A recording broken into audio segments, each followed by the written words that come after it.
तो चलिए इस क्वेश्चन को भी लगा के देखते हैं। जैसे पीछे के हमारे जितने भी क्वेश्चन थे उन्हीं कड़ी को आगे बढ़ाते हुए आज इस क्वेश्चन को हम लोग सॉल्व करेंगे। ठीक है, तो चलिए क्वेश्चन को सॉल्व करते हैं और देखते हैं ये क्वेश्चन कैसे लगने वाला है। ठीक है, चलिए अब देखते हैं क्वेश्चन क्या था। ये कह रहा था कि 10 पदों का समांतर माध्य कितना है, 24 है। तो 10 पदों का समांतर माध्य निकालते हैं। तो ये कितना हो जाएगा, 10 पद है ना, तो 10 निकाल लो। भाई नहीं पता तो मैं एक मान लेता हूँ क्या है, 1 है, दूसरा मान लेता हूँ 2 है, तीसरा मान लेता हूँ 3 है, ऐसे कर करके कहाँ तक, 10 तक, यानी x10 तक। और नीचे क्या करेंगे, टोटल जितने पद हैं, तो कितने पद हैं, 10 पद हैं। हो गया यहाँ तक। उसके बाद में देखोगे क्या कह रहा है, लास्ट में अंतिम 8 पदों का। देखो यहाँ तक जब हो गए तो अगर इन दोनों को मैं निकाल दूं तो टोटल कितने बचेंगे, 8 बचेंगे ना। तो अंतिम 8 पदों का समांतर माध्य, अंतिम 8 पदों का समांतर माध्य ये निकाल लेते हैं। तो अंतिम का जब निकालेंगे तो ये हो जाएगा क्या, x3 हो जाएगा, x4 हो गया, फिर x5, ऐसे करके कहाँ तक, x10 तक हो जाएगा। बटे नीचे कितनी संख्या है, 8, तो 8 कर लेते हैं। अब यहाँ पे आप चेक करोगे क्या, इसी को मैं और आगे हल कर दूं तो देखो इस वाले का समांतर माध्य आपको दिया गया था कितना था, 24, और इन 8 का जो समांतर माध्य दिया गया है वो 20 है। ठीक है, अगर मैं यहाँ पे इस समांतर माध्य की यहाँ पे वैल्यू पुट करवाऊँ तो देखो ये इधर भाग में इसके साथ में यहाँ पे आएगा तो गुणे में हो जाएगा, और जब ये गुणे में हो जाएगा तो इसका मान निकल के आएगा कितना, 24, और गुणे में कितनी संख्याएं थी, 10 थी। तो यहाँ पे 10 से गुणा कराओगे तो कितना हो जाएगा, 240 आया।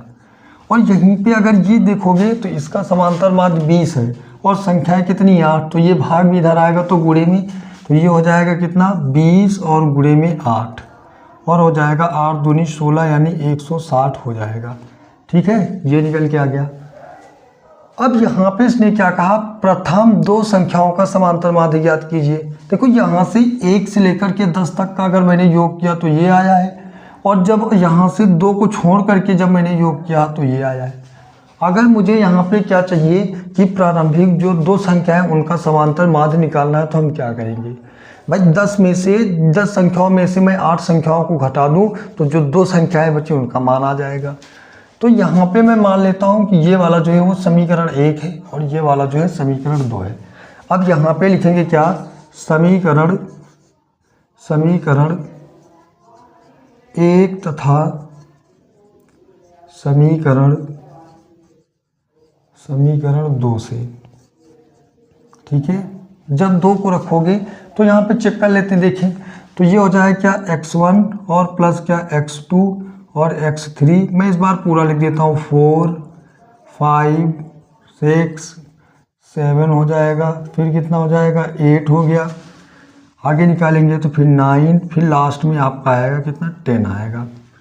और इन सब का जो योग दिया गया है वो दिया गया कितना, 240।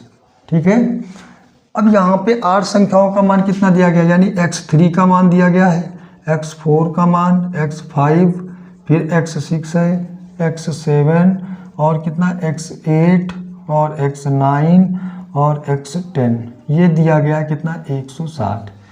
मेरी बातें आपको समझ में आ रही होंगी, ऐसा मैं आशा कर सकता हूँ। आप देखेंगे क्या, अब समीकरण को क्या करेंगे, पहले वाले में से दूसरे को घटाएंगे, और जब आप घटाओगे तो यहाँ पे क्या होगा, इसके जो साइन है वो चेंज हो जाएंगे। ठीक है, तो देखो ये जैसे ही साइन आप चेंज करते हुए जाओगे तो यहाँ पर भी माइनस होगा।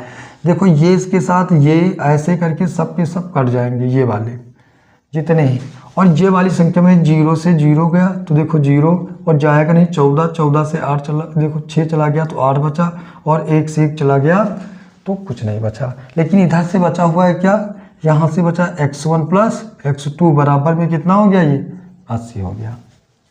आशा है यहाँ तक आपको समझ में आ गया होगा। अब जो भी बातें इसने कही थी वो भी हम लोग सॉल्व कर लेते हैं। यहाँ पे इसने ये कहा था कि मुझे जो चाहिए कितने का, 2 संख्याओं का चाहिए। तो यहाँ पे मैं मानता हूँ 2 का समांतर माध्य निकालना है, तो समांतर माध्य का फॉर्मूला लगाते हैं। समांतर माध्य बराबर क्या होता है, समांतर माध्य बराबर होता है पदों का योग, पदों का योग और बटे में लगाएंगे पदों की संख्या, पदों की संख्या, ये हो जाएगी। दोनों हो गए ना। अब देखोगे क्या होगा, पदों का योग करोगे तो योग कितना है 80, और देखो संख्या है कितनी है 2, कट कर लो इसे तो कितना बचेगा 40 बचेगा। यही जो था, जो हमारी दो संख्याएं थी उनका यही मान आया है, जो आपकी दो संख्याएं उनका मान निकल के यानी समांतर माध्य निकल के आ गया है। ठीक है, आशा है कि ये क्वेश्चन जो आपके सामने था जिन्हें बताया है ये सारी बातें आपको समझ में आ गई होंगी। मैं एक बार दोबारा से फिर से बता देता हूँ। इसने क्वेश्चन में क्या कहा था कि 10 पदों का समांतर माध्य कितना है 24 है। तो ठीक है, समांतर माध्य बराबर होता है पदों का योग। तो पद कितने हैं 10, तो मैंने 10 मान लिए। भाई अंक तो दिए नहीं थे तो मैंने मान लिए 10 है, और उनका जो माध्य दिया गया था वो 24। अब देखो यहाँ पे अगर मैं 24 रख दूँ और यहाँ पे बराबर और यहाँ पे 10, तो ये इधर भाग में इधर जाएगा तो गुणे में, तो देखो वही चीज़ है ना, 24 गुणे 10 गुणा कराओगे 240 आएगा। फिर दूसरी बार इसने क्या कहा कि जो 8 पद हैं इनका जो समांतर माध्य है वो 8 पद ऊपर है, क्योंकि मैंने योग कहा था तो योग हो गया, इनका कर लिया, जोड़ लिया सबको। संख्याएं कितनी है 8 है तो मैंने 8 रख दिया है। अब ये देखो भाग में इधर आएगा तो गुणे में, और समांतर माध्य कितना इसके स्थान रखोगे 20, तो 8 गुणे 20, देखो यहाँ पे मैंने लिख दिया है, गुणा कराओगे कितना हो जाएगा 160 हो जाएगा। अब समीकरण 1 और 2 को हल करोगे तो जितनी भी संख्या है यहाँ तक 3 से वो तो सबकी सब कट गई, और 240 में से 160 को घटाओगे तो 80, और इधर से सब कट जाएंगी तो 2 बच जाएंगी। अब 2 का समांतर माध्य निकालना है ना, तो देखो 2 का योग का मतलब हो जाएगा क्या, अगर चाहो तो और बढ़ा सकते हो। कैसे, यहाँ पे लिख लो क्या x1 और प्लस क्या x2 और बाई में नीचे 2, क्योंकि दो संख्या है, दोनों का योग कितना था 80, तो मैंने 80 रख दिया, नीचे 2 था तो 2, यहाँ पे 80/2 करोगे तो 40 आ जाएगा। ये आपका क्या था, जो आपके व्यक्तिगत श्रेणी का जो माध्य निकालना होता है उसका ये एक और क्वेश्चन था। अब इस पर क्या करेंगे, एक क्वेश्चन आपका जो है वो कई बार परीक्षाओं में पूछा गया, तो मैं उस क्वेश्चन को भी करवा देता हूँ। ठीक है, एक क्वेश्चन को और करेंगे। ठीक है, मैं ऊपर वाले को इरेज कर देता हूँ, आप नीचे वाले को क्या करोगे नोट कर लो। ठीक है, मैं थोड़ा सा समय लूँगा भाई, क्योंकि मुझे क्वेश्चन लिखना पड़ेगा। ठीक है, तब तक चलिए, आशा है आपने इसका स्क्रीनशॉट ले लिया होगा। आगे की ओर बढ़ेंगे और अगले क्वेश्चन को हल करेंगे। चलिए,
तो चलिए प्यारे बच्चों, एक और क्वेश्चन को करते हैं और आज की क्लास को ख़त्म करते हैं। तो अगला क्वेश्चन आपका क्या है, कह रहा है कि यदि x1 x2 ऐसे करके xn तक का जो माध्य है वो क्या है, x के ऊपर बार, जो ऊपर ये बना हुआ होता है इसे बोलते हैं बार, हो तो mx1 mx2 mx3 ऐसे कर करके कितने तक, यहाँ पे हम लोग लिखेंगे क्या, mxn का मान ज्ञात कीजिए।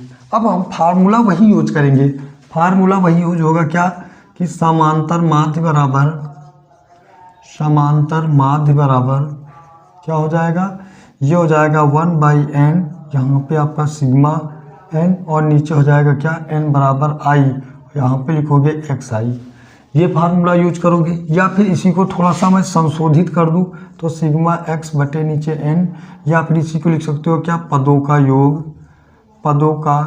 योग और बटे में नीचे हो जाएगा पदों की संख्या। ये आपका हो जाएगा क्या, फार्मूला। ठीक है, ये सारी चीज़ें आपके सामने आ गई। अब इसी चीज़ को मैं अगर आपको क्या करूं, यहीं पे फार्मूले पे जो चीज़ें दी गई उनको रखिए। कह रहा इतनी तक संख्याओं का जो समांतर माध्य है वो आपको दिया गया है x के ऊपर बार।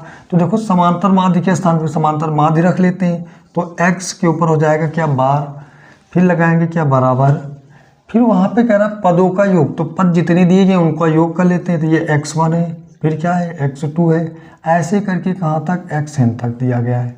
और पदों की संख्या कितनी है, तो यहाँ पे n है। भाई कितने पद हैं, देखो n है, तो यहाँ पे मैंने n रख दिया। फिर दूसरी कंडीशन में इसने क्या कह दिया कि जो इतनी संख्या है इनका समांतर माध्य ज्ञात कीजिए। तो कोई बात नहीं है, फिर वहीं पर वही काम करेंगे जो मैंने यहाँ पे किया है। यहाँ पे भी लगाओगे कोई क्या, पदों का योग बटे पदों की संख्या, तो समांतर माध्य बराबर हो जाएगा क्या, समांतर माध्य बराबर फार्मूला होता है पदों का योग और बटे में क्या, पदों की संख्या। यही लगाना है आपको फार्मूला। और जैसे ही आप लगाओगे ना, पदों का योग कर लो, तो जितने भी पद दिए गए उनका योग कर लो। तो mx1 दिया गया है, mx2, फिर mx3, ऐसे करके आपको दिया गया कहाँ तक, mx के और n तक दिया गया है। बटे में नीचे कितने पद दिए गए हैं, तो पदों को आप कर लो, तो यहाँ पे हो जाएगा क्या, n हो जाएगा। बात समझ में आ रही है कि नहीं। अब यहाँ पे आप क्या करोगे कि जितने भी पद दिए गए इनमें आप क्या देखने को पा रहे हो कि सब में n है, तो यहाँ से आप क्या करोगे, n को कॉमन ले लोगे, तो ये हो जाएगा क्या, m कॉमन आ गया, तो x1 बचा, x2 बचा, x3 बचा, ऐसे करके कहाँ तक बचा है, xn तक बचा हुआ है। नीचे बटे में आप देखोगे तो क्या बचा हुआ है, n। अब आप हमें ये बताओगे कि अगर मैं चाहूँ तो जहाँ पर ये वाली वैल्यू मिल जाए मुझे, वहाँ पे मैं क्या x के ऊपर बार नहीं लिख सकता हूँ। तो कहोगे जी सर बिल्कुल लिखा जा सकता है। तो यहाँ पे आप देखोगे कि जो ये वाली संख्या है इस वाली से मैच कर रही है कि नहीं, तो मैच कर रही है, तो उसके स्थान पे हम क्या लिख देंगे, ये वाली संख्या लिख देंगे। तो यहाँ पे देखोगे क्या कि जो आपकी जो भी संख्याएँ थी, तो इनका समांतर माध्य निकल के कितना आ जाएगा, समांतर माध्य। कहीं कहीं पे क्या करोगे, x के ऊपर बार भी लगा लेते हैं, ठीक है भाई। तो ये हो जाएगा क्या, m और x के ऊपर बार। बस यही आपका क्या हो जाएगा, आंसर हो जाएगा। ठीक है, तो देखो जितने भी आपके क्या व्यक्तिगत श्रेणी के क्वेश्चन बन सकते थे, मैंने आपको लगभग 4 से 5 क्वेश्चन करवा दिए हैं। अगर आपने मेरी पीछे की क्लास से नहीं देखी तो आप जाइए और उनको देख लीजिएगा, जिससे क्या होगा कि जो 3 पार्ट मैंने बताए थे वो सारे के सारे आपके क्या हो जाएंगे, क्लियर हो जाएंगे। ठीक है, तो जो व्यक्तिगत श्रेणी के बनने वाले क्वेश्चन थे वो मैंने आपको करा दिए। इसके बाद में खंडित श्रेणी आपको मैं पढ़ाऊंगा, फिर उसके बाद में हम लोग पढ़ेंगे सतत श्रेणी का समांतर माध्य किस प्रकार से निकालते हैं, वर्ग अंतराल कैसे निकालते हैं, सारी की सारी बातें मैं आपको बताने वाला हूँ। लेकिन आज की क्लास को हम लोग यहीं पर रखेंगे। 2 क्वेश्चन आपके हो गए हैं। ठीक है, अगर आपको नहीं समझ में आया तो जो भी मैंने पीछे 2-3 क्लासेस की बताई हैं उनको आप देख लीजिएगा। मैं आपको वादा दिलाता हूँ या फिर आपको दिलासा दिलाता हूँ कि सारी चीज़ें जो है आपको एकदम अच्छे से समझ में आ जाएंगी। ठीक है, तो चलिए आज की क्लास को यहीं तक मिलते हैं, फिर मिलते हैं नई क्लास में नई ऊर्जा के साथ में।